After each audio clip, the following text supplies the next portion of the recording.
You know what I mean? If you're gonna do it to one person, do it to the rest. You know what I mean? It just needs to be fair. Yeah, like when you just look at it, they've tried. Like I was in, I came in with the era where they had Shaq, right? You got Shaq and Kobe. Now you got Shaq that's unstoppable, and Kobe is turning into a number one option. And they're like, oh shit, what the fuck are we gonna do? They put a zone in. They pretended that we need to bring out more Mhm. shooting. No, they wanted to legally put three people on Shaq. They get to put one person in front of them, one person behind them, and another helper without calling legal defense. Right? So they were trying to figure out how the fuck do we stop these two so we can just sit a zone so we can just pack the lane in and make them shoot it. So we want to force shooters so we get to pack the lane, and that's how the zone came in. Right. It was trying to stop Shaq, Kobe, and Allen Iverson. Because one-on-one, you couldn't do nothing with these guys. And they were all young, so it was like, fuck, they can destroy this league for the next 4 or 5 years. So if Wemby starts just trying to make layups and doing all that shit, trust me, they're gonna change the rule. Because it becomes an advantage. All right. So next question, real quick. So we got the All-Star game coming up. You said something. I think you said something before. And this is where my question coming from. I think you said something, but again, what you think about fuck the egos, ones and twos, bro? If they want to change the All-Star game, you think ones and twos is something should happen? Make it a tournament. Now, you know what it really is, man? Because I was there 3 times. 24 players is going to All-Star game. The rest of the league is going home and on vacation, right? Right. The players that's there, when it's their first time, they're there having fun. Right. Right. They don't want to be there. They want to be, because this is like a break before, everyone has to lock in to get ready for that next push, right? Giannis is the Dame, like we got to lock in. So being there in the festivities, and they're not really there. They just want to get this game over with. So for them to take it serious, it's gonna have to be bread. Like you put 10 million on you put 10 million or 5 million on the winner bag. Trust me, motherfuckers will get clothesline for that money. Right, 5 million, but they're not getting 5 though. No, they're getting 1,500. I mean 15,000. Right. So I get more from a club appearance. Right. So it's either got to be 5 million or scrap it. The reason I say scrap it is because no matter what you do, there's no incentive for them to go hard and get hurt and fuck up their season, right? Only thing that trumps that is money. So if you're not gonna put the money, even a dunk contest, like if you want to make everything top tier, put the money in it. Like, hey, one-on-one tournament, winner wins $2 million. You've played one-on-one, you know how serious that shit gets. Right? You put $2 million on a grand prize. Everybody and their mama gonna sign up for that. You can even tell them, everybody put 10 grand up. You'll have people putting their own money up to enter that to win the $2 million. And you think you put $10,000 up, you think the boys gonna be out there fucking around? Fuck no. No, boy. What if they make it a tournament style where it's only one quarter and they only got 5 players, right? So that, and then the winning coast, like East versus West Coast, get home field advantage in the finals. Even still that, because to be honest, okay, let's say who's gonna be in there right now? Let's say the West Coast, right? Make it like a wild card type of thing. You got facts. You got LeBron James, you got Kevin Durant, you have Luka, right? Let's say Shea, right? If that's your 5, Lakers ain't gonna be in the motherfucking finals, right? Suns ain't gonna be in the motherfucking finals, right? Luka probably what? So you got players out there that don't give a fuck about that because their chances of them being in that situation. The coaching to try to win, knowing his team ain't gonna fucking be in that, right? It kind of like what do I get? Like if I'm LeBron, what do I get? My team ain't gonna be in the finals. If my team is in the finals, I'm the number one team. I already get home court advantage, right? So it's like it's something where the players themselves benefit in real time, right there on the spot. Like you're trying to get the players to play hard. So you need something, you know, like the money is still the same when I played. What? Yeah, they making triple. We were saying, man, fuck that funky ass 15,000. Yeah, I understand. I mean, these guys, the shit they make a check, playoff checks. The playoff checks is more than the All-Star check. Yeah, I mean, The fucking right. in-season tournament check is bigger than the All-Star check. Why they don't just make the in-season tournament All-Star and they just do it like one day? Because it's hard to pull the All-Star for the beginning of the season.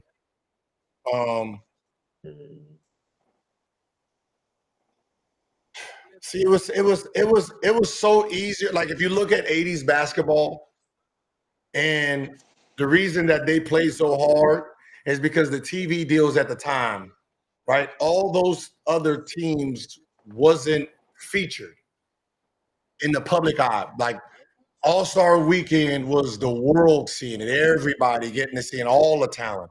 So those guys, for the first time, were being seen on a big stage, so they went hard, right?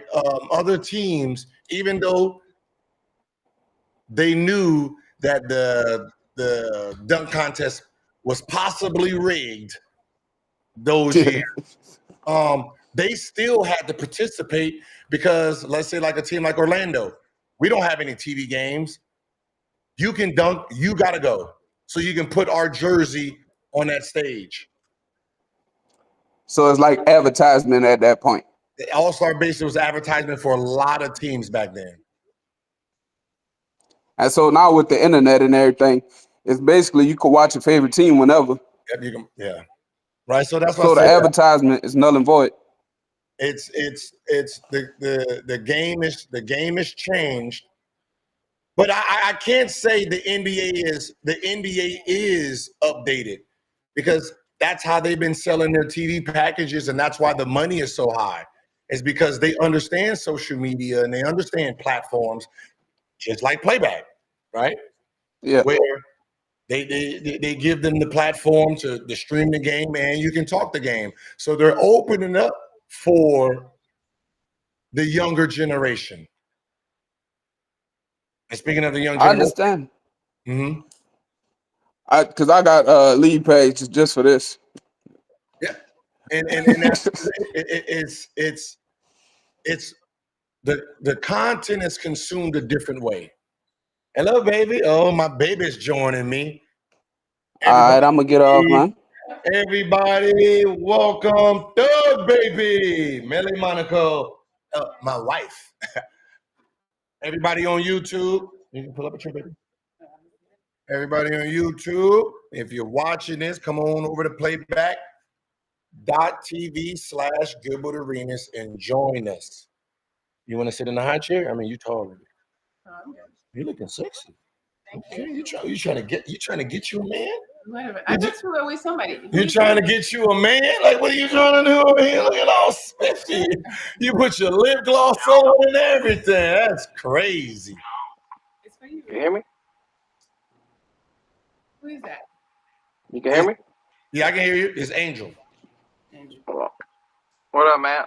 My question is, so you know how LaMelo Ball plays for a sorry ass team like Charlotte, Yeah. and he's averaging 29 points a game, and Darius Garland is playing for the number 1 seed in the East, and he's averaging 21 points a game, but he probably won't make the All-Star, but LaMelo will. Yeah. Do you think like playing for a team that's actually doing good, something like playing meaningful basketball to determine like an All-Star? Or because if LaMelo averaging 29, but ain't nobody he gonna shoot the ball 35 times, of course he better get 29. Yes, and that's the big argument between players and fans of who is great and who was a average and the loser, right? The guy with the accolades, you put him in front of, guys who don't, right? So you're talking about a LaMelo where his game is so exciting that the fans want to see him at the All-Star game. Where Garland's playing a second option on a great team, playing great basketball, winning. So he's not going to get the awards that LaMelo's going to get as an individual. But do you not think that if you put Darius Garland in Charlotte, wouldn't he be averaging 28, 29? we can't. And That becomes a hypothetical, right? Does he have the raw talent? Does he have? And Garland played, I think, like 14 more games than LaMelo this year too. Yeah, I mean, you can say he would be better than what he is right now. He averaged 25, 26, but he's going to be the main option. But those are the hypotheticals. You don't know, right? Like you thought Jordan Poole, he averaged 21 as a fourth option coming off the bench to Steph Curry, Clay, Draymond, right? Yeah. You thought when he got to Washington, he would average 30. He's been worse. Yeah, we averaged 21, 20. Yeah, but as I said, he's been worse when he got so you ask yourself, how do you average 21 points as a third option, but when you become the number 1 option, you average 21. Right? So it's hard to really project. You got to see him in that action. He's French, maybe. Yeah, we're pushing. Huh? We push people. French people. And my second question was, do you remember the 4 teams or the teams that you had your triple doubles on? I don't know why. Since like 2 months ago, y'all talked about it on the show, and you had 4 triple doubles, but I just can't find the teams you had. I had 4 triple doubles. Yeah, you have 4. It was three in like 2003, and then 1 in like 2009. Yeah, I would. Every time I go online and like look it up, I just can't find the actual teams. Yeah, I'm gonna just be honest with you, man. I can't thought you remember. had They would have been accidental triple doubles. Yeah, Because there was no way in hell I was trying to 2003. 10 assists. Yeah, I thought you had none. When I heard you had 4, I was like, man, they lying. I gotta look this up. And then Yeah, I think one year I was like third behind like Jason Kidd and somebody, and I only had 3. yeah. All right. Well, now I appreciate talking to you, man. Hey, 2011, you was in Orlando, and that was my first basketball game ever. And I got I had a triple double in Orlando. No. I'm just saying 2011. I was about to be 14 years old, and then my grandfather was like, "Yo, we gonna go watch the guy with the guns." And I was like, "Who?" And then that's how I found out who you were. He was just pointing at you. He was like, "That's the guy that gave up all the money." I was like, "No." What city was you in? I'm from Orlando. I'm in Orlando right now. Oh, you're in Orlando? Okay. You guys played Charlie. I remember. I think you had like 14 points or like 15 points. And then my grandfather a Christian, man, so he was like, "He's the one. He's the one that needs to read it. He's fucking up." I'm like, "All right, man." I was like 13, 14 years old. But I appreciate talking to you, man. I meant to tell your grandpa I said appreciate it, man. Yeah, man. I'll tell him, man. All right, man. All right. Hey, baby, how you doing? I'm good. They're saying the ref, she's bad as hell. Is she? The ref. There is a ref that's a woman in the game? I don't know. I haven't been paying attention, but You haven't been watching the game? I've been talking to the fans. Oh, I thought you were supposed to watch the game. I mean, usually the women refs are bad. That's not what bad like. No, bad like good looking. No. That's what they're talking about. Bad as just horrible. No, they're talking about bad like she's good looking. A referee? Yes, and they said they kept on putting the camera on her. Serious? That's what they're saying. Yeah, ref fine as hell in the game. Okay. We're gonna have to look. We're gonna see. Right, baby, I'm only gonna be looking for research purposes. You can look. Shut the fuck up. Why you act like I'm like All right, that? that's it. Research purposes, baby. I'm just looking. You know what I mean? I don't care. You have somebody? Somebody's here? D-Mo is here, but he's not here.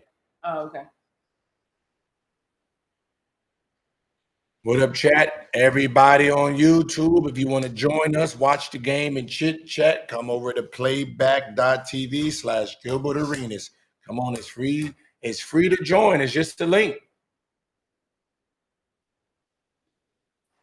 Yeah, so um so there's players like so the new generation of players, I know they're like trying the new NBA expansion is going like global. That's like their next move. I know, like they're not trying to expand here like for Seattle and stuff, trying to go global.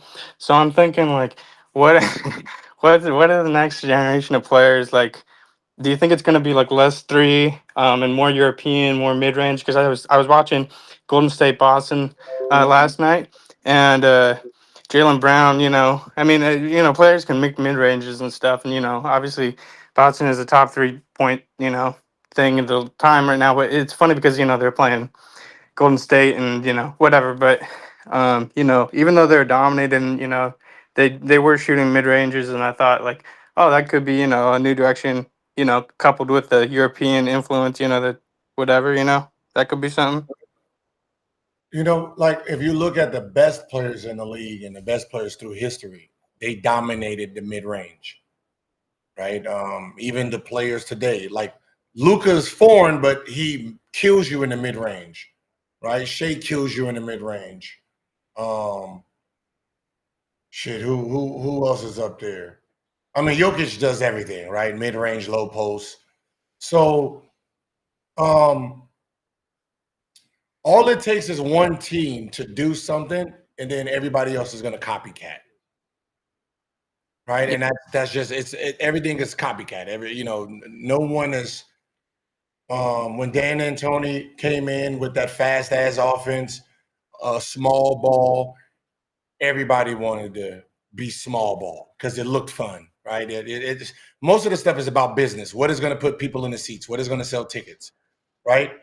You only got 4 or 5 teams that's actually trying to win a championship. Everybody else is just trying to make the playoffs, Yeah. or just sell their season tickets. So they're going to create a game around that. Everybody is not in this business to win a championship. Everyone doesn't care, right? I'm just just like football or baseball. There's cities where the fans are just loyal to that sport, win or lose, right? Cowboys ain't won a championship since when? All right. Wait. No. I have hold on. How about this? So Cam Johnson, right? So Cam Johnson is a great representation, I think, of just the role player, right? Like they just have to do their job. They have to shoot. That's all. There was a podcast. He was talking to Sue Bird, right? And basically, he was like, no, I think there's like a thing, WNBA and NBA where NBA guys are like, oh, well, you don't play in the NBA, you don't, know, even though it's the same thing. But like Cam was like, oh, you don't know, but this is the only way, which I believe him, It's the only way for role players, to be in the league is to shoot and to do exactly what the stats tell you and whatever and fuck all the rest. But, Sue Bird was like, oh, there's levels because, Cam Johnson doesn't understand, but Sue Bird's, but she's like, oh, like, wouldn't you, when you're just playing around in the park, like, just, to take a turnaround jump shot? And then he's like, no, fuck that. I always go to the corner and shoot the three. But I'm just saying, like, there's, like, differences between, like, him and then, like, I feel like the only people that can actually do what they want are, like, LaMelo, handful, 5 guys, right?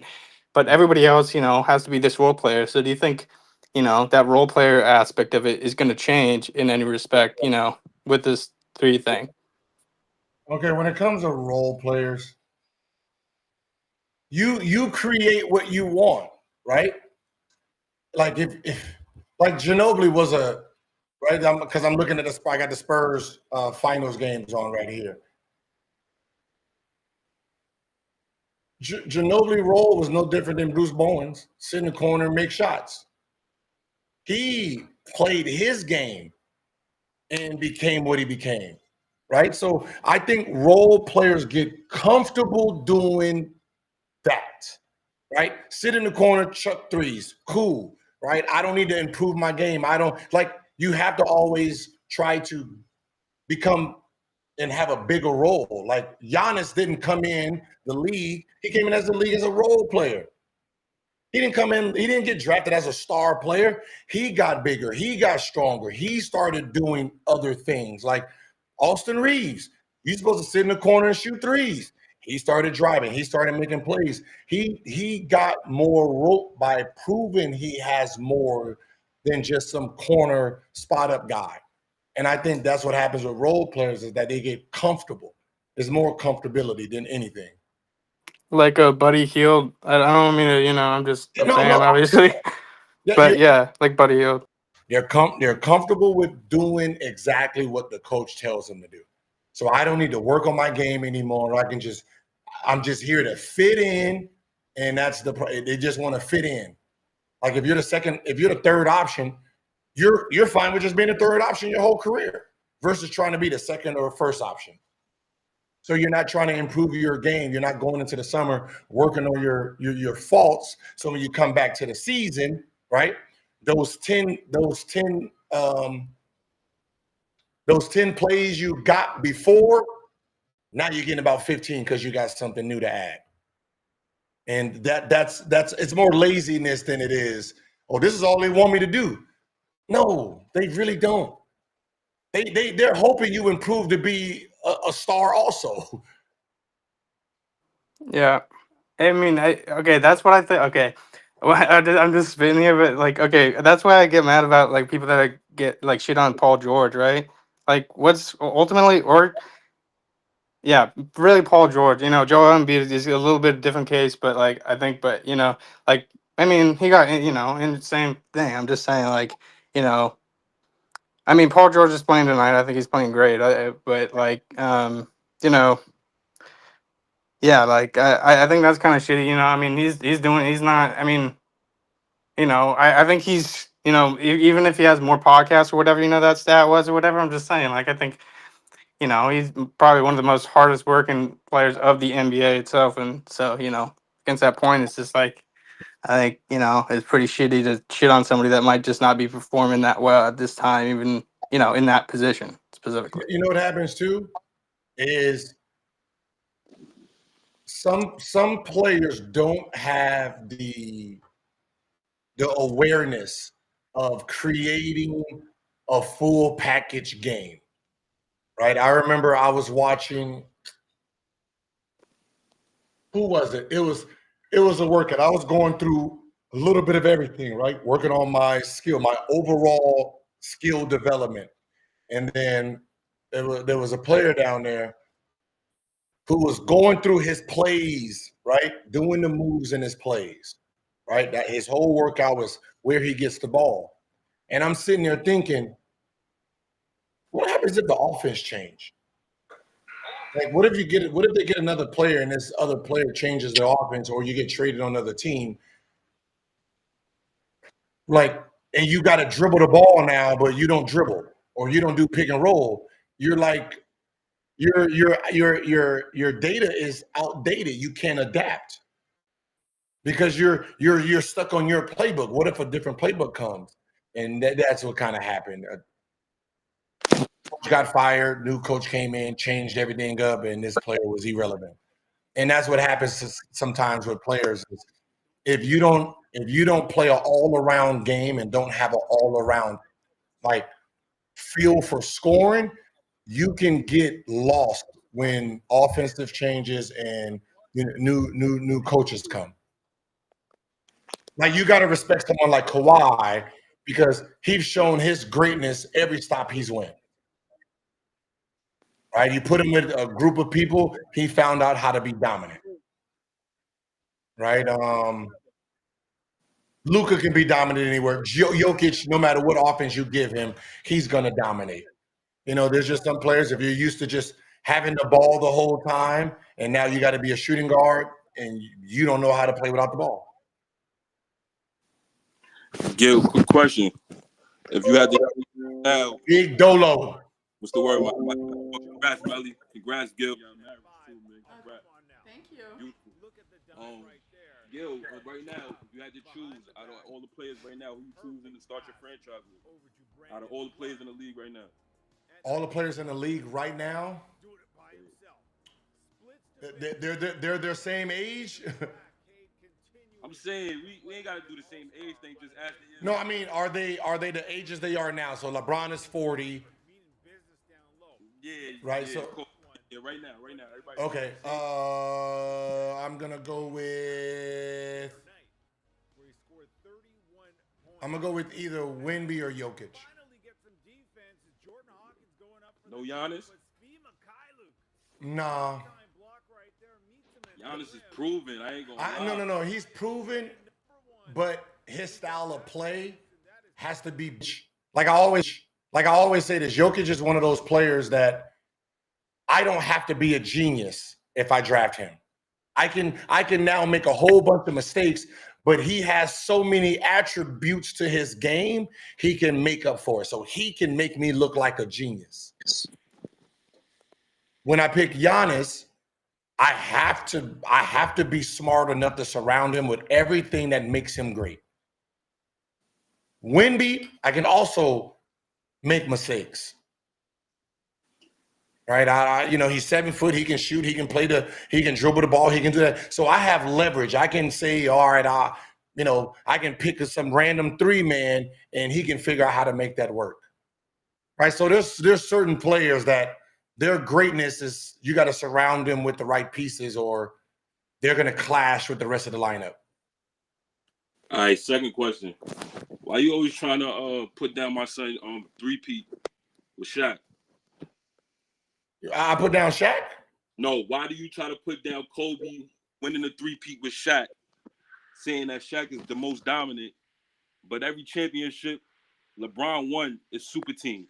Every single team he didn't won with has been a but see, that's the problem. This conversation didn't have nothing to do with it didn't. LeBron. But that's what it looked like. You no, try because to put Kobe chips, but you don't put down LeBron chips, and all of his chips was crafted and put together. Every single team, every championship he didn't won has been an ass behind it. But you can't. But see, you can't just see. So this is what the argument started off as. When someone says, "Okay, he got 5 rings, he's better. He got 6 rings, he's better. He got 4 rings," right? You're using rings as a measuring stick for your greatness, and that's not how it's supposed to be used. It's supposed to be used as like the cherry on top of the conversation. That can't be the leading part of the conversation. Rings. So what ends up happening is you can give me some tape, but I mean it's a jersey. But the conversation is, well, if you're gonna use rings, you gotta use them in the correct way. You gotta use who were they when they right? Mm-hmm. So if we say, okay, Derek Fisher has 5 rings, is he better than this person? Everyone's gonna say hell no, because we know who he was when he won them, right? So yeah, we pick and choose when we want these rings to be valuable. No, it's not that we pick and choose. I just feel like a lot of people like try to downplay Kobe for winning his championship, playing the league. Talk about Kobe number 2, but when the play breaks down, Shaq is the first person to tell you if the play breaks down, I'm looking for number 8 with the afro. Yeah. I'm not looking for Robert Ory. I'm not looking for Rick Fox. I'm looking for okay, 8. Don't get offended. This when Batman can't find his car, who does he call? Hey, it's not Batman and Robin though. It's Batman and Superman. But it's not okay. But who's stronger? Superman, right? Hey, he is. But Batman is just a regular dude with a whole bunch of gadgets. Batman is the student of the game though. But again, Batman is Batman when he's like, you got to think about it. There's always a pecking order with everything.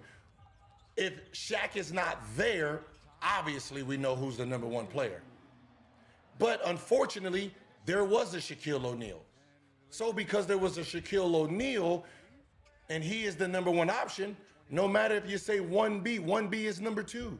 No matter how you want to do it. But The number one player was the same one player. Who was the number one player in the league? How if we talking number twos, LeBron was the number 2 before and he lost in the finals with Dallas. Who was number 2? LeBron was number 2 during that finals when they played. No, that's not. No, that's like you're going from who was number. If we talking number 2s. He What? was number 2 during that finals. See, this is what I'm saying. We're talking about number 2 for a season. Then you want to change it to 6 games. A season. The Shaq was the number 1 player in the whole NBA. So you're saying LeBron James was number 2 in these 6 games because they defended him well. You can't use that as an argument.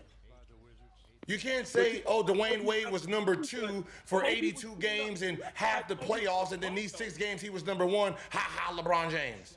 Like, he's number 1 because they shut him down, so the number 2 option picked up the slack. That's what makes a great number 2 valuable, that he can go and turn into number 1 when number 1 is down. That is the point of it. You can't win a championship without a great number 2. So there's no knock on number 2, and then there's number 2s that turn into number 1s. That's the type of talent. But at that moment in time when Kobe was 21, remember that he went number 1 and then went back to back. And even the years when he didn't have no team, he was taking Phoenix, number 1 seed, number 2 season, almost beating them. But he had Chris Mim and Kwame Brown and Chucky Atkins, stuff like that. He never orchestrated teams. He played through everything. That's the thing. I just don't feel y'all get Kobe his credit. I feel like ever since he died, he just because he already had. See, Kobe already had the things everybody's looking for. He got it at an early age. That Kobe is better than Bron. What I'm saying is Kobe had the championships at 21, 20, and 22 years old. What he did not have is what every young player gets early. The MVPs, the scoring titles. That's what he wanted. So he's like, I got 3 rings now. I don't need that. I need to catch Michael Jordan in these scoring titles, so get rid of Shaq. That's how that started, because he was tired of being option 2. I don't think it was get rid of him because of the scoring titles. He got rid of. I'm in the NBA. He wasn't doing what he was supposed to body-wise and act like. I'm playing. I'm there in real time.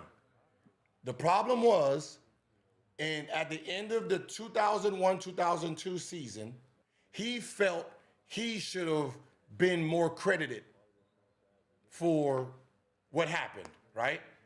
Right? He killed the Spurs, and like the diehard Kobe fans, well, that's the championship. That's, the Western Conference Finals was the championship that year, and he should have won MVP because of that, right? So that's what you use. So he felt the same way. So what happened was, going into the 0-2-3 season, he was challenging all of them for the number 1 option spot. What happened was, Shaq missed the beginning of that season, and Kobe was the number 1 option, and he never gave it up, right? So when Shaq got back, Kobe, I'm number 1. The following year, when they brought in Karl Malone and Gary Payton, I'm the number 1 option. If you listen to some of the Lakers, they thought they would have won their 4th championship if Shaq was still number 1 option in that 02-03 season.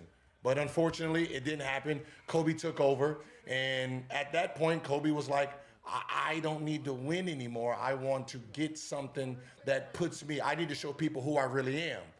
And that's what happened.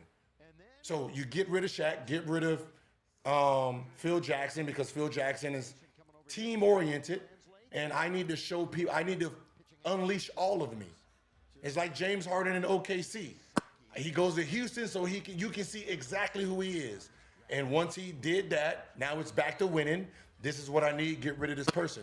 So that usually don't happen. There's only a few people that won at an early age, right? You got Kobe, you got Magic, you got, I can't even say Tim Duncan because Tim Duncan was 22 when he came in. But, Kobe and Magic Johnson. Guys who won at, that 19, 20-year-old age. So for Kobe to be the next Michael Jordan, he needs scoring titles. So that's what he was after. He didn't really care about the winning. So it's hard. It's just look at the team he had after they traded Shaq. Okay, but that's the team he wanted. Look at LeBron's teams the reason he left. Like y'all, we're acting like this team was actually good. LeBron was in the East, yo. It don't matter. He played against the West. Like it's just it makes no the art, huh?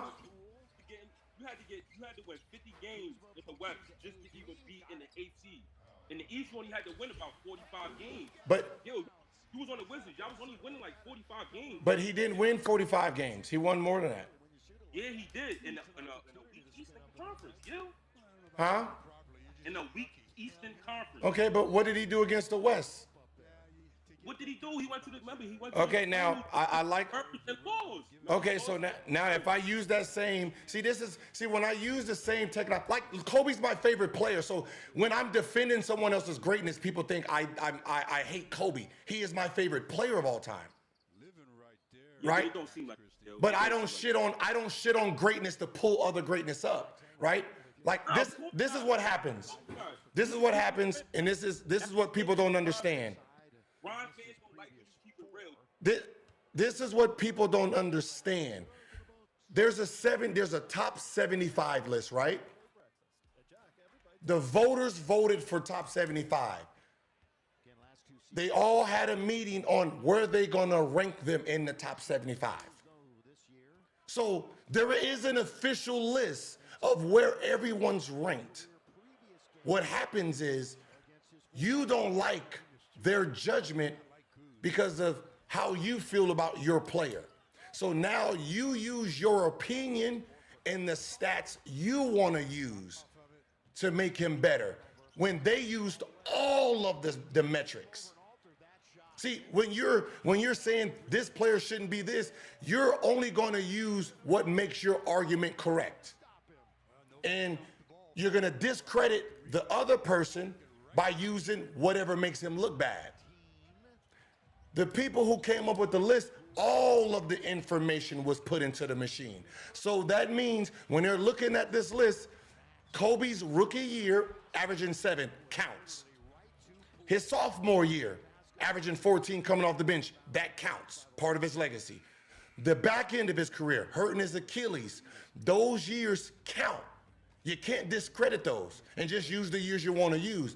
All of it gets put in. When it get put in and finalized, this is where he goes in history. You don't like that, so you argue about it. That becomes opinionated at the time. So my opinion is Kobe's third, not 10th, where the experts have him. The experts have him at 10. I put him third. So at that point in time, it's my opinion. But the fact is already there's a list, we just don't like it. So we can argue back and forth, but it's at that point it becomes opinion at that point. It's not real facts because we're not using real facts. We're using bullshit like, oh, the eye test tells you something different. It does this, and that's all we end up doing anyway. No one becomes right unless we're close to what the experts put together. To be honest. But at the end of the day, and why you think there's no argument or nobody realizes when the media put LeBron over Kobe on the list? Because it happened while they were both playing. And that was the problem. So now when people say LeBron's 2, and everybody's like, well, he ain't even past Kobe. It happened around what 14, 15 season. That's when the media, if you go back all the rankings back then, I think Kobe, the closest he got to top 5 was top 7 in the league. In history, he was 7.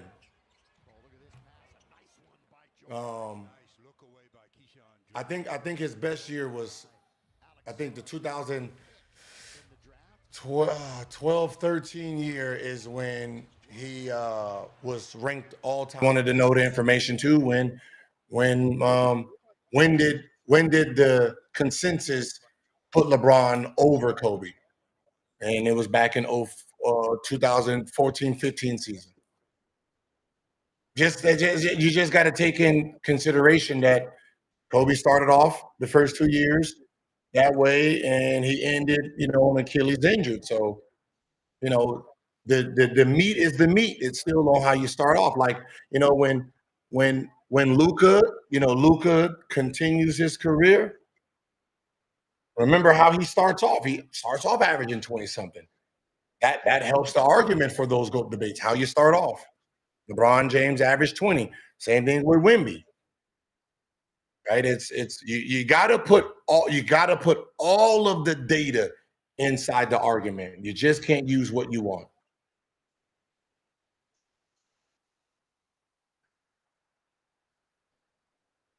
Right? Hey, you know what's so funny? LeBron James loses to a team that talent and scoring 6 points against JJ Barea. Right? Now that was now listen to that's the fans. Now listen to a player. This is what an NBA player said.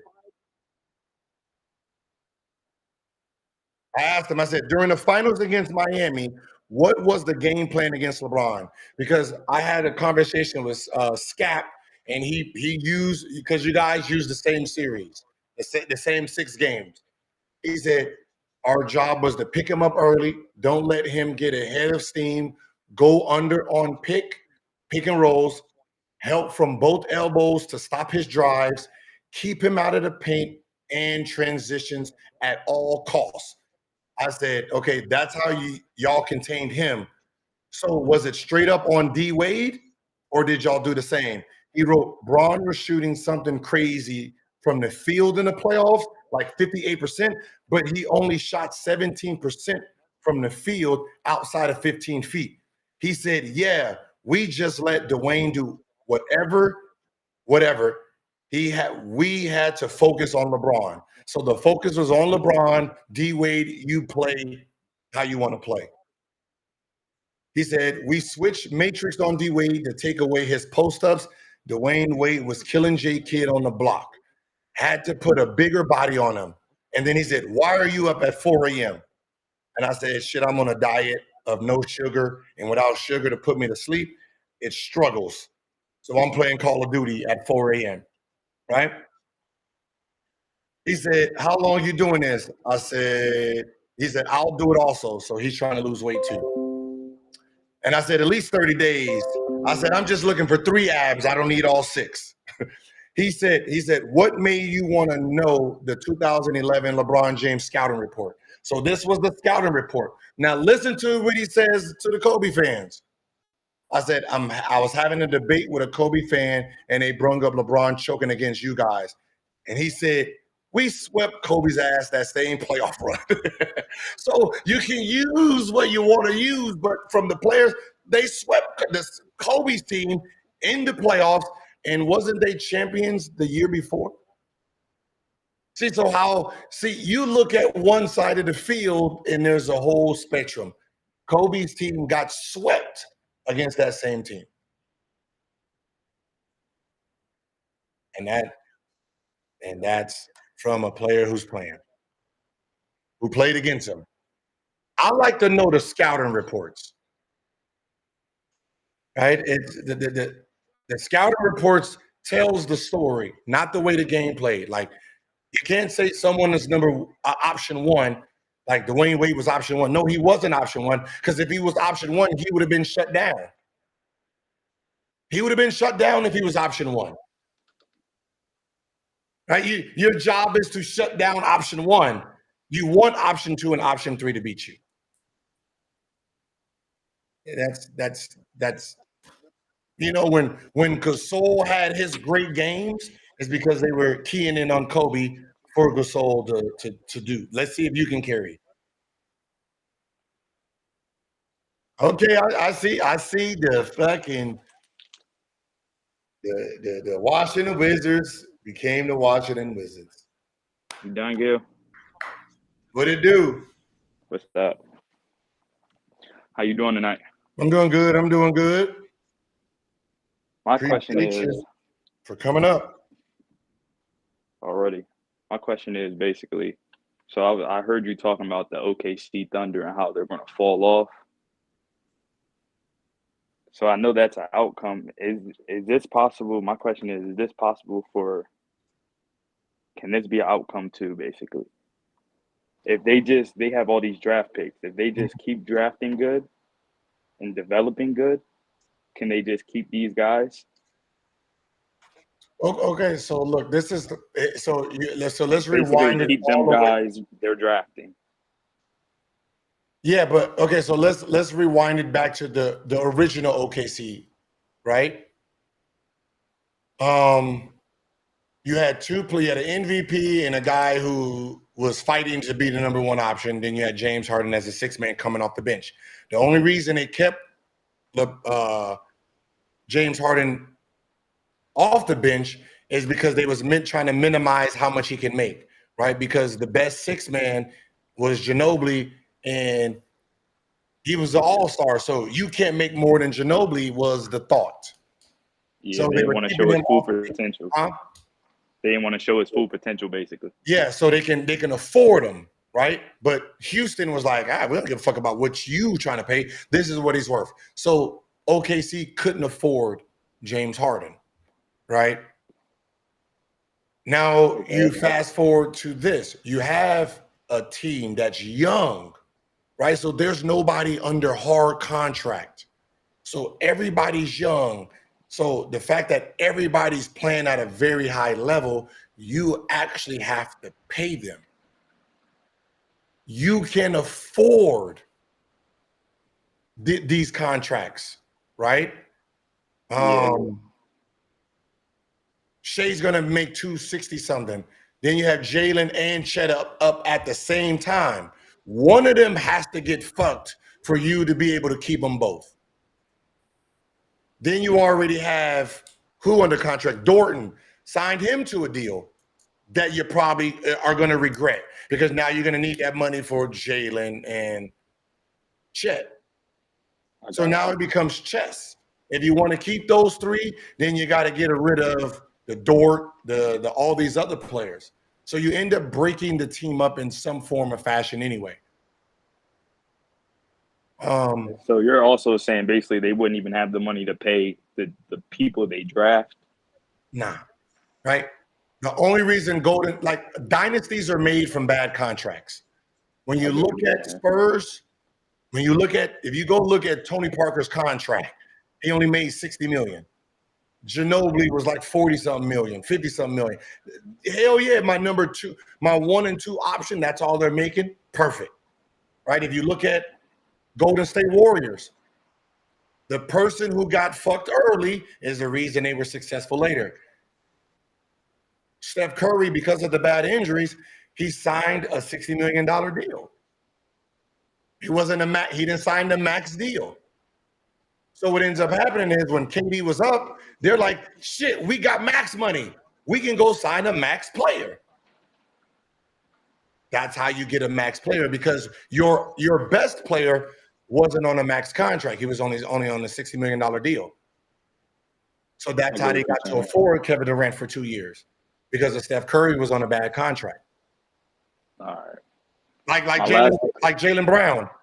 Knicks are going to be able to move in the future because their best player is only on a $100 million contract. So they can go and forward other players. So they can go bring in a Giannis, a Jokic. Because the best player today is not making Jokic and Giannis money. So they can go get one of those players. And now their second best player only makes $100 million. So it has to be deals like that for dynasties to be made. Someone has to be stupid or a bad negotiator. But as long as everybody's signing $200 million and getting their value, it's hard, man. My last question is, should KD just stay and play his career out at the Suns, or should he leave? KD? Yes. You know what? KD is one of those guys, man, that just loves playing basketball, right? He's a hooper's hooper, right? It all depends on, man, what is he looking for in his life, right? As fans, as fans of the game, fans of different players, sometimes your players, they're seeking different things than what you want them to seek. Right? We don't know if he's after championships anymore. We don't know if he's after scoring titles anymore. Right? He just might be wanting to go out there and just play the game he loves at a high level. Yeah. It all depends on what that player is seeking and trying to accomplish what is next in his life. And without asking those questions to those players, we'll never know. All right, I appreciate the time. Some guys move because they want money, right? Yeah. Some guy, I need a championship in my life. The same thing everybody gets mad at LeBron for going to Miami.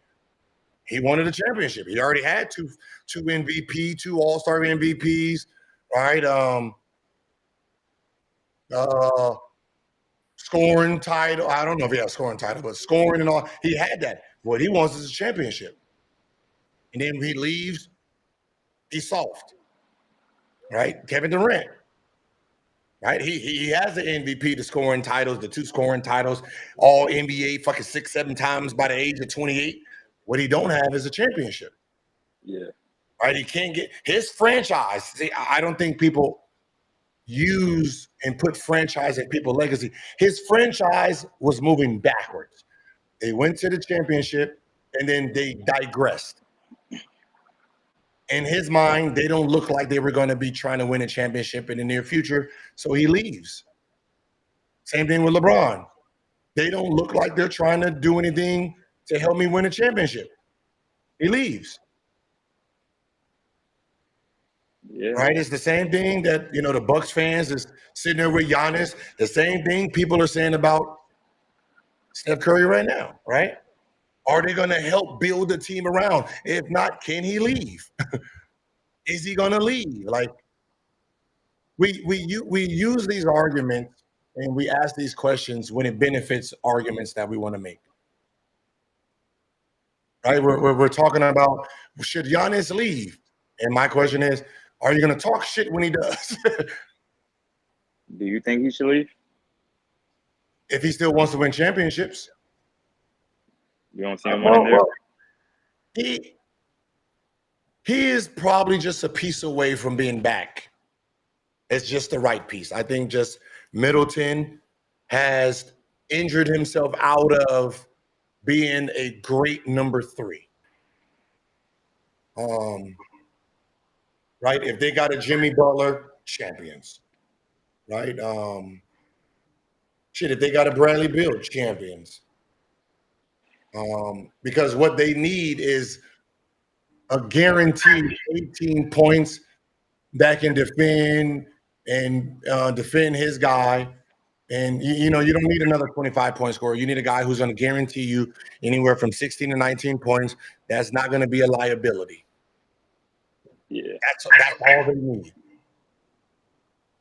And I don't think Middleton is that anymore. Well, I appreciate your time, Bill, and I appreciate you answering my questions. Huh?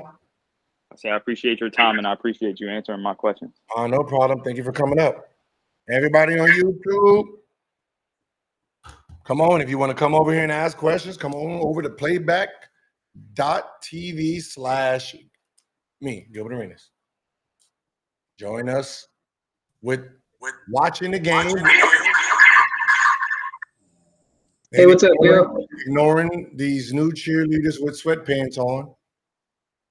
Man, got away from the booty shorts and bikinis. Appreciate it. What's up? My question is, I got this question from watching the episode when you guys were talking about the point guards, like Nash and Stockton. So my question is, during that Nash time at the Suns, how much would your offense be better scoring wise or assist wise in the 7-second offense? Wait, say that again. If I was what? If you were on that 7-second Suns team, do you think you'd be averaging more assists or would your points go up more? I think if I was on that Steve Nash's team with Steve Nash, No, just swap you and Steve Nash. oh, I'm scoring more. But no. Okay, so I would be better all the way around. Okay. I agree with that. I would be better all the way around. I'll probably, you know what? I'll probably have more assists than points. I wouldn't have averaged 29. I'll probably average anywhere from 25 to 27 because I do have an Amari, but the way Amari played, I would just treat him like an Antoine Jameson in a sense, just pick and roll, dump it down, pick and roll, drive, right? So I wouldn't have had to slow the ball down by throwing it into him. Now I got Sean Marion, Joe Johnson, got a bunch of shooters. I would average more assists just because of the capability of the other players. Not that I would have had to do anything different, right? Just, this guy can shoot better. This guy dives. This guy dunks it. So I would have averaged more assists just because of the type of players that was on the team. Okay. My last question will be not to build a wedge between you and Jameson, but would you rather have Amari over Jameson? No. No? No, because for Amari to be what he is capable of being, he has to be able to get the ball. Okay. Right? Which means I will have to sacrifice my thought process of scoring and drive. Remember, I'm fast. So if I come off the pick and roll, I'm trying to score. Which means his role is meaningless to me because I'm going to get there before he gets there. So there was a reason that Amari wasn't that impactful under Mulberry. And when you get Steve Nash, who's looking for those bounce passes and doing all that and looking for those crazy, in the key, full of traffic lane passes to Amari becomes so dangerous. Same thing with Blake Griffin with Steve Nash. Chris Paul. So I would have heard Amari Stoudemire's development. Yeah, I think Jameson is probably a better. He can handle the ball a lot better than and a better shooter than. Yeah, so I would have if I'm gonna like look for a type of player, I'm like Dame, right? You can see how Dame and Giannis kind of like conflict with each other. Yeah. I'm more, I would want to play with not Murray, but Jokic. Okay. Right, and that's why Murray looks good. Jokic, you can't leave Jokic. He's gonna pick and pop. You can throw it back. You get a little bit of everything versus pick and then he's just rolling the whole time, clogging up the lane. So this will be the last one, I promise. So speaking on Denver with Jokic, do you think they should keep starting Westbrook with that, like having Westbrook at the 1 and Murray at the 2, and just keep letting that run? Yeah, because it looks like it looks perfect almost. Yeah, no, it is because of Murray's ability to be a spot up shooter. So this is only working because Murray is a spot up shooter and can play off the ball. Right? If you had another traditional type of point guard, then you would have had Russell at the 2, and that he's shown that he can't play the 2. Yeah, he doesn't have the same mid range as he did before. Yeah, so this was a great it was a great move but it lets you know the type of coaching and players where they can see something working and they make the adjustment. There's other teams where like, yo, he's a better starter to your team than he is a bench player. Start him, and they never make that transition, and you wonder why the team keeps falling apart. For sure. I appreciate you, Gil. Thank you, man. I watch the show every day. All right, thank you. Appreciate it. Let me see where my baby's at. Hey. What are you doing?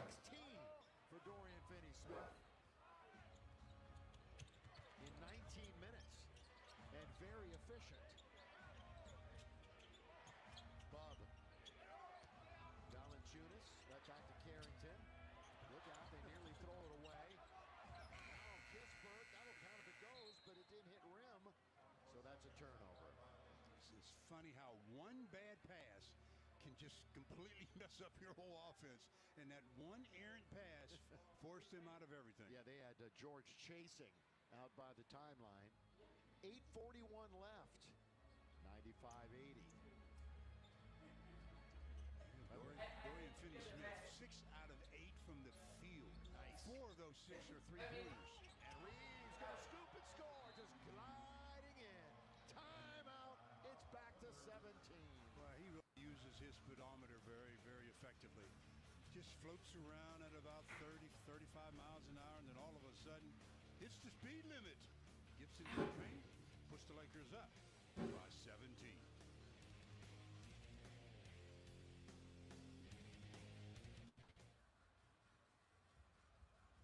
Copyrighted broadcast of the National Basketball Association may not be retransmitted, reproduced, rebroadcast, or otherwise distributed or used in any form without the express written consent of the NBA. Your thing don't stay up. Huh? Your comments don't stay up. Yeah, I don't know if I need to refresh because I can't. I don't know. Yeah, it's done since 7:42. Yeah, I can't. Here, let me hold on. Let me. Gonna stop it? No, not stop it. How do I get off the stage and get back on the stage and see if it refreshes?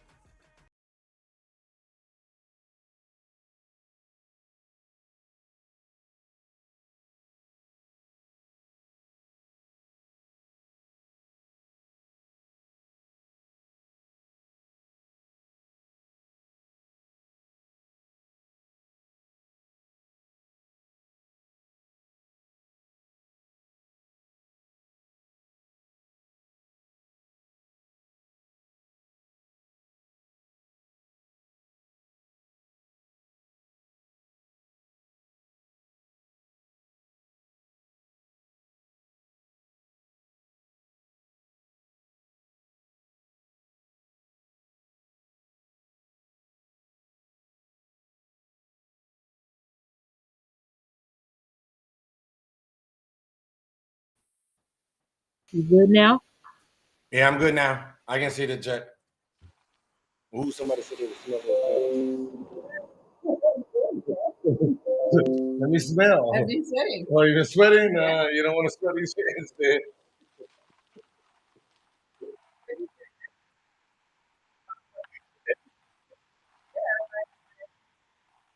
Oh, you didn't tell me. What you mean, cat? Smells good.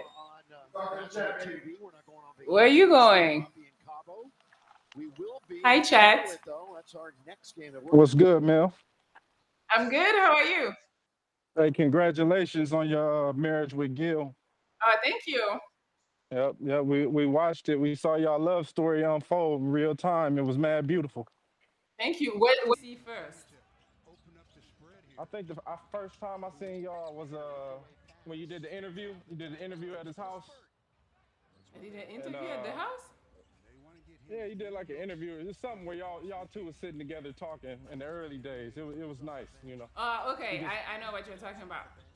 Okay, so you didn't see the beginning. Yes, ma'am. No, you didn't. Oh no. Yeah, I did. I seen on the show. On the Pineapple Show? Yeah. Okay, so yeah. Black dude was mediating y'all, and Gil shot his shot and successfully did so. I don't know if it was that day though. Yeah, it was cool. It was cool. But Thank you. everybody happy for y'all. Everybody see, quality lady, what Gil needed in his life, Thank you. I appreciate that. Let me put my camera on. You don't know how to? Here you are. Oh, it's cold where you at? Yeah, I'm in Detroit. I'm a Detroit guy. Hell no. What's the temperature? Yeah, I don't know. Cold as hell. Yeah. It's cold as hell. I came outside, so I was smoking and shit. Was it snowing? Oh yeah, it's crazy out here. Snow, cold. It's life though. You know, we Yeah. used to it. Yep. We can take it. Well, LeBron now with 12. Come talk. He wants to talk to You you. having a oh, I thought you having a conversation. Let's talk basketball. Gilbert talk was cracking. What up? Man. What up? What up? Yeah, we from Detroit over here, man. You Oh, know, we shit. got love for the arena, man. Okay. Yeah, it ain't no smoke, man. I do got smoke, man, but it ain't no smoke with you, man. I got McCants. I don't really fuck with some of his takes, man. But you know, I did watch him in college, man. He was a bad dude, man.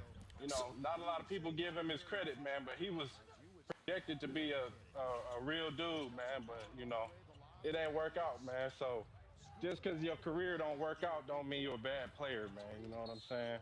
Nah, with him, and just the cast itself. If you look at the beginning of the when we started to now, right? You can see like they've evolved a little bit, right? Yeah, BJ started wilding too, man. BJ, you know. Yeah, because it's like going through. It's like sometimes it's like therapy, man. For all the things, you know what I mean? Like all the bad things, like if you feel jaded, right? Now you have a platform where you get to air motherfuckers who fuck with you out. And that's how it started off. And then from there, it's like rehab to them. For all of us. It's like that for the fans too, man. I ain't gonna hold you up, man, because I watch every day. And it's like therapy for me too, man. It's my time where I get away from everything. I sit back, I watch the show, you know what I'm saying? It's like that and Cameron in the morning, then I watch Gil's Arena later. Them the only two shows that I watch faithfully in life right now, man. You know what I'm saying? And we appreciate it, man. We see how y'all develop, You keep Josiah on deck, man. Josiah is hilarious, bro. You know what I'm saying? Serious, man. Like every platform I go to, I'm bringing it with me. And like when I talk to other players and people who's like, I don't know why I became the guru of any player who wants to start a podcast. They Gil, how do I work through it? This is what Michael Beasley came. Someone sent him a contract. I'm like, oh hell no, don't you sign that shit. Right, it's horrible for you as a person because you are who you are, right? And then I tell them, I said, look, when you're doing a podcast, the first thing is entertainment. Why would someone watch you when they can watch someone else? Why would someone watch you in the middle of their lunch break, right? Why would somebody want to listen to you while they're at work and put the phone in the pocket? You have to be able to entertain. Right? This is entertaining. Treat it like a TV show, right? Martin, you're gonna have funny moments. You're gonna have fighting moments, arguments, debate, win some, lose some. If you're losing, fuck it, stand 10 toes down on a loss, right? The McCanns, they call that the McCann. Yeah, the McCann. Yeah, you just gotta try to figure out how to win an argument. Fuck it, right? And that's what the entertainment part of it is, right? So I think we do a good job, and everyone understands that. We're here to entertain our crowd. Question-wise, man, do you feel like you find even more success in this new field that you're in, as far as being an internet personality, even more so, like more success than your basketball career, man? Are you like, all right, my basketball career was the shit, and this is just something I'm doing? Are you like, damn, man, I'm the shit at this podcast and shit right now? Hey, you know what? I go to my son's game, the Alani. He's 13. Yeah. All the kids know me, right? Man, we watch your podcast all the time, right? Like, and it's like, damn, that is not a knock against my basketball career. Yeah. Right? That just shows how good I am and how people are really gravitating to the personality, that this is more intriguing than my All-Star. So I don't feel offended. And I tell people like that, why are you offended that they know you from this and not this? That just lets you know how great you are at this.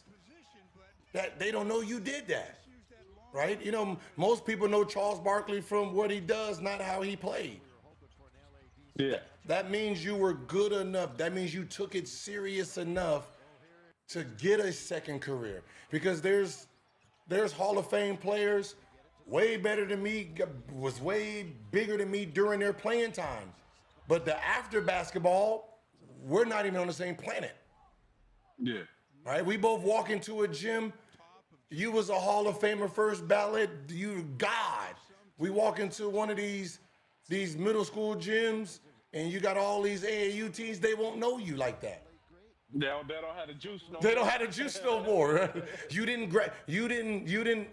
gravitate down to the era where you are still remembered. You know, so yeah, man. I know some people that doesn't even know that you played, man. I was like, oh, that's wild, man. Like I stayed in Tucson a while, man. It's still people still tell stories about you out there. You know what I'm saying? I'm like, yeah, he was cold, man. But some people, oh, he was only good for X amount of time, man. But between injuries and this and that, man, you know, sometimes guys can't stay at that level, man. But you got guys like Joe Johnson is an example I like to always use, man. He was an incredible player that carried the team. You know, so some guys had great careers, but they weren't in that position where they had to be the guy. Yeah. So, you know, they can't really talk with at the table with certain other people. So it's like I understand what you be saying when you say, oh, carried the team. Yeah, you know, it's a thing, man. Like there's things that I, as the number one option, the franchise guy, there's things you can't do, right? There's things you can't say, right? I can't be at the club getting drunk in Miami, right? Option two, you can. I gotta be in the room watching a movie, bored as a mug, because I got this to play against, right? We're playing in this. I gotta look at the scouting report to make sure I know all 12 players that might be coming on. You just gotta know your position, right? So you know when we talk about like carrying the load and being that guy when the schedule comes out. Like my teammates didn't know I did. When the schedule comes out, I got to sit with coach and go through city by city. Where are we gonna stay at? Are we gonna stay in Miami a little bit longer? Or are we gonna stay in Orlando? Right? We got Orlando and Miami. We got a day in between after the game. Are we gonna stay in Orlando or are we gonna just fly straight to Miami? And I'm like, well, how our team thinks, let's just go to Miami, let them get that partying out tonight, right? And then they can rest all day versus staying in Orlando, waking up, going there in the morning, and then they partied that night and we got the game the next day. So let them get that shit out of it. You know, so those are the things like we have to do. Same thing with load management. That's how I knew load management wasn't the players. Yo, GA, we're about to go to the West Coast trip. You know, we need the first two games. We need to win those. So tonight's game, we're going to sit you. So you can have a good 72 hours of rest. Those are the conversations I had. And then this my last question, man. As far as like with your son, man, you know, everybody jockeying him right now, man. 'Cause, you know, he got the juice. And as far as his playing style and, you know, what you see, everybody see it. He got the size and the shot and you know, blah, blah, blah. He good, man. Everybody see it. So do you see him being that upper echelon type of player for real? Or are you just like, you know, he my son, I want him to be the best he could be? But, you know, or do you see like, nah, he gonna be a max dude, like straight up? You know, when we have conversations, you know, because he asks, and I say, look, your talent, your raw talent and your creativity is max, right? You are a max potential. You are what general managers are looking for. Yeah. Are you max? Are you a max mentality? Do you have a max work ethic? Right? You can either be Jordan Poole or you can be Luka. Right? You can be just a guy out there just flashy for moments. You got 30 points today, you got 10 tomorrow, 30. You can be one of those guys because your skill says this is where you're supposed to be. You need all the attachments. I see his game, and I know he like James Harden, man. And so, in comparison with him, And I said, the flaw is this. You, because of your size and the team you're on, you have to play power forward and center on defense. Yeah. You get to be a guard on offense. The problem is you're not guarding your position. Yeah, he got to guard the big player. You're not going to be guarding your position, you haven't when you get to college and the pros. So you have to learn how to guard the shooting guards and the power forwards and get through screen. I mean, the small forwards and get through screens, because here you're just sitting in the back, protecting the paint, right? And same thing with so he rebounds, passing. You have to watch him on his the Magic team because he's the third option. Yeah, I don't see those games, man. Yeah. I just see the games that he played at chess. Yeah, so the third option. So on his team, like Koa P is the number one option, then they have one more other 5-star. So he's the third option. He averages 18, right? So solid. So he has to pass and do all that. But he's the most gifted player on the team. But he's still the third option on the team because of just who they have. And I tell him, I said, sometimes you have to make passes to keep the defense honest, even though the team you're playing with, they're not capable, right? Some of the passes he makes, they're not capable, right? So one of those things that he does get frustrated and he becomes a ball hog. And I'm like, yo, you still got to pass it you got to pass it. Yeah, I be trying to tell the kids, man, like once you score a couple times, then that's when you draw, the 3 Ds, man. You drive, draw, and dish. You know what I'm saying? But you gotta establish that scoring to get the attention first. Then you can start creating for other people, man. So some of these cats, man, they be talking. I read the chat, man. They be talking basketball, man, but they don't understand the game, man. They just be talking. It's like this. As a fan, right? I use an airplane analogy. As a fan, we're passengers, right? The media is the stewardess, right? Well, at the end of the day, the stewardess don't know nothing different than the passengers. You got the same view. You're in the same fucking cabin, right? The only thing you get to do is you get to go talk to the pilot a little bit. Right? There's some, there's some turbulence. Oh shit, let me talk to the pilot, right? But if you don't talk to the pilot, whatever you see or whatever you say, I can say the same shit. Oh, put your seatbelt on, so I'll turn this. Motherfucker, I know that. I can feel it just like you can feel it. Right? So the views don't change. But there's pilots that when you talk to a pilot, there's pilots that's done other things, that have been in situations more than other pilots. So depending on your situation, what you've done, you have more expertise. Like if I was a star player, I was a franchise player, I had those conversations, I can't tell you about finals, right? What the thought process is. That's why they call me stat man, because I don't guess, I research it. I ask a player, hey, when you play to get like the Kobe conversation, I already asked somebody on every single team that played them, what was your scouting report? Right? Shaq. What was the scouting report? How did you? Okay, we're gonna put Mike Bibby, right? We put 1, 2, and 3 people on him. Right? We wanted to make sure he didn't have the ball comfortably. We wanted the Kobe's and all of them to shoot. He said they wasn't shooting threes like that. Kobe didn't shoot threes like that back then, right? Yeah, not back then. So we can kick it out and close out slow, knowing that Kobe wanted to drive, get to the rim, drive, pull up, right? Those are the conversations. That don't take away from his greatness, man. And that's what even like you said, man, you didn't have the playoff success or blah, blah, blah. But that don't take away from your individual career, man. Like people don't separate the individual career with the team success, man. Like Jordan, 6 rings. That's a team thing, man. And he was a great individual player as well, man. But as far as the best, man. And that's why I say, man, like don't use the rings as the first part of the argument. Right, you got to use their individual success. That tells you who they were as a player. And then if you got two players that's equally the same, right? They got the same amount of points, same amount of rebounds and assists and all NBAs. Then you throw in the championships to put the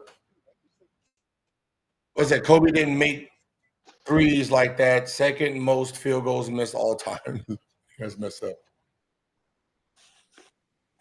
Who's your favorite player, baby? Michael Jordan. Michael Jordan. Okay, second best. You expect me to say one that you like? No, I don't. No. Your favorite, not my favorite. Steph Curry. Steph Curry. So Michael Jordan, Steph Curry. Wait, did you even have a TV? Shut the fuck You watch Michael Jordan? No, no TV back then. We were so poor. Poor girl. Okay, so you did. Okay, all right. You got the channel. What's wrong with you? No, I'm just saying. Okay, I'm just asking, baby. Stop it. I seen where you came from, baby. We had TV. Okay, yeah, TV. Okay, you're right. Hey, what's up, Gil? Yeah, one. Yeah, one TV. Oh, damn. Did Bronny? We'll give it to Bronny. Did he? He's over there. No. Did he score? Hello? Yeah. Yeah, what's up, Gil? What's up? What we doing, Mus? What's up, man? How you doing? How you doing on this Tuesday? What's up? I'm doing all right, man. Hey, congrats, man. Oh, thank you. Yeah, man. Hey, I wanted to ask you, man. I know y'all was talking about if the Lakers was to get a big man, they would have to move AD, let AD play his correct position at the 4. But then that means you would have to move Bron to the 3. And I doubt he's gonna be chasing them young dudes around like that. So, and then too, where would Rui be? Would Rui be coming off the bench? Yeah, you should be off the bench. Period. Right? If we're talking about a winning team, right? You're talking about like the success of this, right? And that's a great question. Everybody wants AD to go to the 5, which means you got to put LeBron at the 3, which yeah, that's not a good look at this point in time in his career. Nah. And AD at the 5, he don't got to guard, which is weird, is because LeBron wants to play the 4 because he can guard the 4s, can't guard the 3s. And he don't want to guard the 4s, he wants to guard the 5s. Yeah. So now you're looking at some type of hybrid 5-man. Yep. You're looking for a Wemby. Yeah. No, you're looking for you're looking for to put him at the 5. You're looking for a Giannis. You wouldn't think they need a shooter? No, I mean, as a power, I'm talking about as a power forward that can still be big enough to guard all the positions too. So yeah, you're looking for a 5-man. So you're looking for a Jokic, basically, right? Someone who can spread the floor, can guard the 5s. That put AD at the 4, but he's still big enough to take advantage of his situation. A Zubac that if you get a dinosaur 5, it kind of fucks up the flow because now there's no driving lanes. What's for dinner? I don't know. I've been here. Fair enough. Fair enough. But all right, that's the end of the game. Obviously, we know what happened, right? Lakers smacked that ass, and so I'm gonna be bragging tomorrow. I'm gonna pretend Bronny James scored about 30, and that's just the way it is. That's my narrative. So everybody on YouTube, come on, right now, before I end the live over here, I need you to sign up. Playback.com TV/Gilbert Arenas, so you can join us in discussion and topics. I know y'all want to be a part of it. Stop being selfish. It's not about you. Spend that money. It's free. It is free anyway. Yo. What it do? Man, why did you not keep no energy when they were sitting there lying about Scottie Pippen? Man, listen. How'd you let him get that off? Hey, Lo, I was confused, Lo, because I'm like, are you fucking with me? Are you serious? Because there's no way, there's nobody on earth that's gonna pick a glorified second option. Let him get off so many lies. First of all, you allowed him to sit here and say Scottie Pippen going to buy in when he quite literally didn't buy in when Jordan left. He complained about Phil Jackson and refused to go back in the game. He was complaining the entire time. You ain't say none of that. Listen, because Scottie Pippen, our kids, you know what I mean? And I feel, you know what, Lo? I looked at it like this while I was thinking. The kids play together, the dads are friends. Right? So I can't push too much. Right, you know what I mean? I can't. That's more one of those like me back in the day with Penny Hardaway. Your stats didn't matter. Penny was better than Shaq. No matter what, you couldn't tell me otherwise, right? Penny was better than Shaq, and that's how I stood. So Kenyon literally was talking about drafting Pippen over Kobe, bro. Over Jokic. Over Jokic. Pippen as your friend. Yes. I was trying to make sure they understood. Like, okay, 30 teams. This is their very first pick, right? This means this has nothing to do with winning because you still have to build your team first. So winning is irrelevant at this moment in time. Your skill level is all that matters. What are you capable of? As the number one option, this is all you're capable of. You average 22, 9, and 6, and 3. That's cool. James Harden got booed at those numbers. He's booed. Trae Young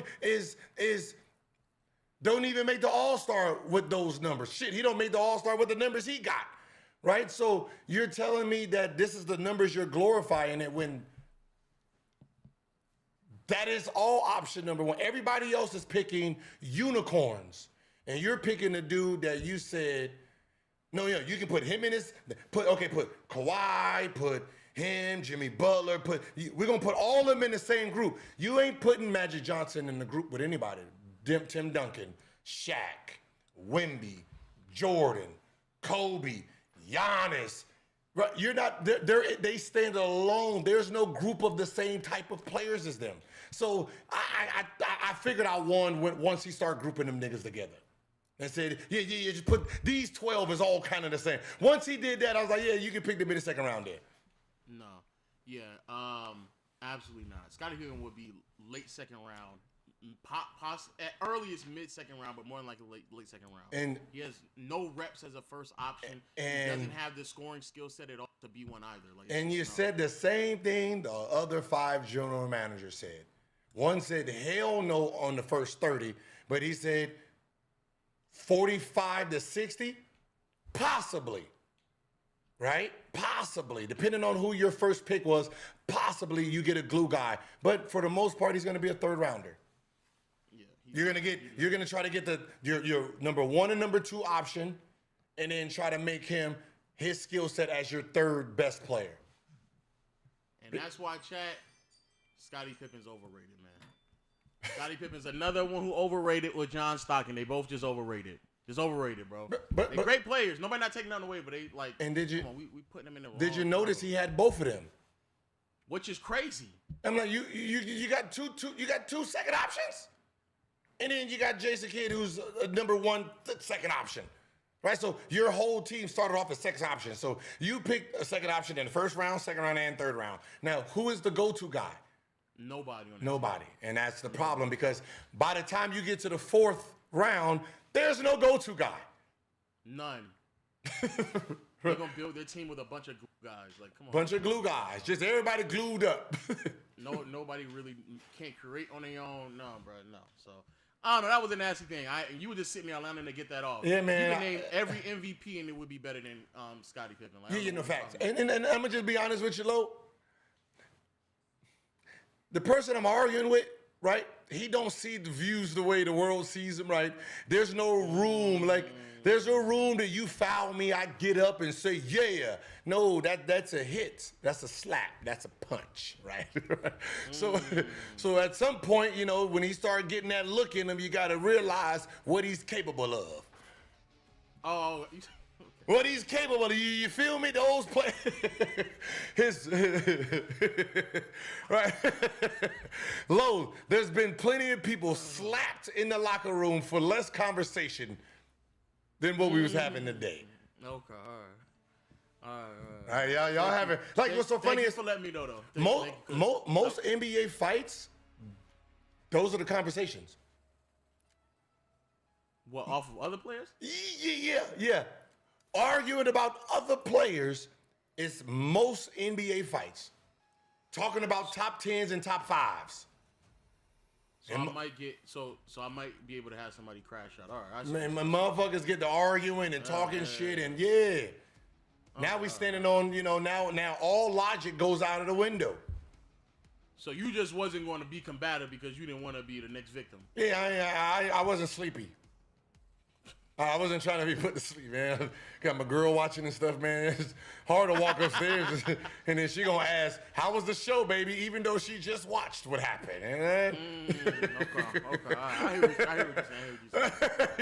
I hear what you're saying. But nah, Scottie Pippen shouldn't be in those conversations. Nah, late second, third round. I mean, what's so funny is after the show, I text 2 active ones and 3, previous general managers. Like, out of everybody who's available with Scottie Pippen, and I said every team gets 1 pick first.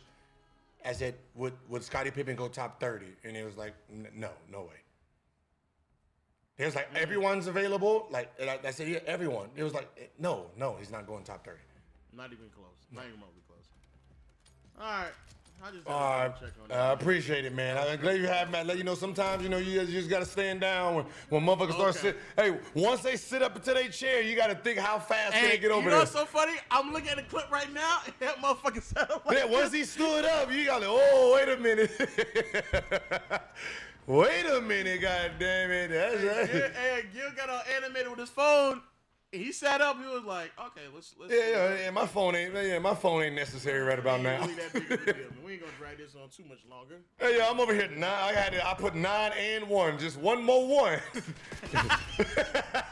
That's all I got. One more 1. Oh shit! All right. Say less. But I appreciate it. I want to check.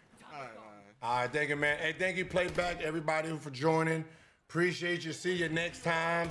I got some call outs to, Jeff Teague and his people to join the chat this week. He said, yes, I got Matt Barnes and Stack 5, all the smoke trying to join this week. So I'm going to have some good guests for you this week. So appreciate you for showing up. See you next time. Peace. Yes, on here, goddammit. I'm having them on here. Not Gil's Arena, on here, watching the game with us.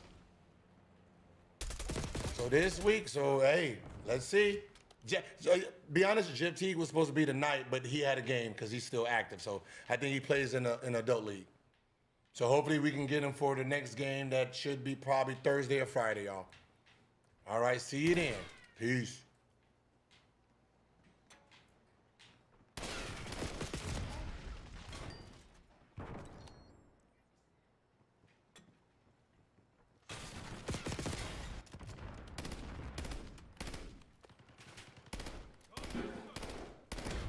Maybe that's your team. You gotta shoot red. I don't know who is what. Red. Okay, so move, What is red? red. They got red names. So you got blue names, they got red names. So forward, so right, left, your left finger moves you around, yes. So there's somebody behind that one. So move around, right there. That's red. You see how there's red name?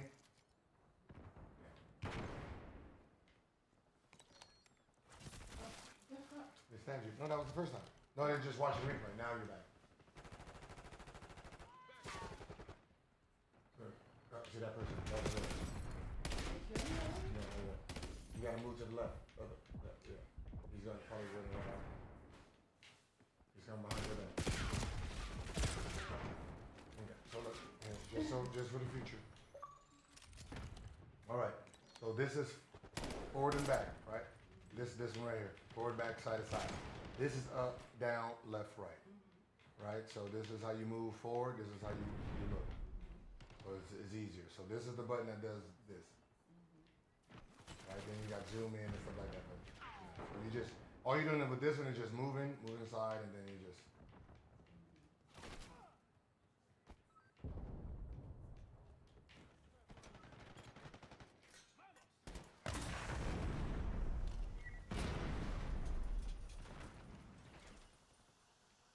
And then they got indicators up there. Red, you see like these, so there's a red sign over there. Stay on task.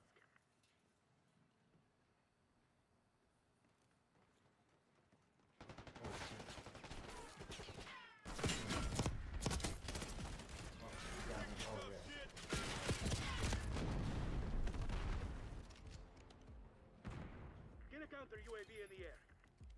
Get a UAV on grid. Your scrambler has been destroyed. Is that? No, that's two kids. You got one kid.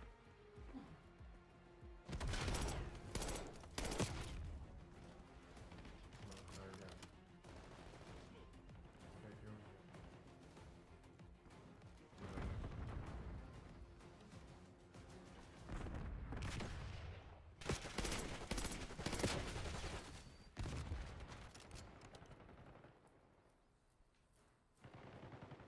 You're not even watching the game. What's that? No. It was just one. 'Cause I didn't have no gas. So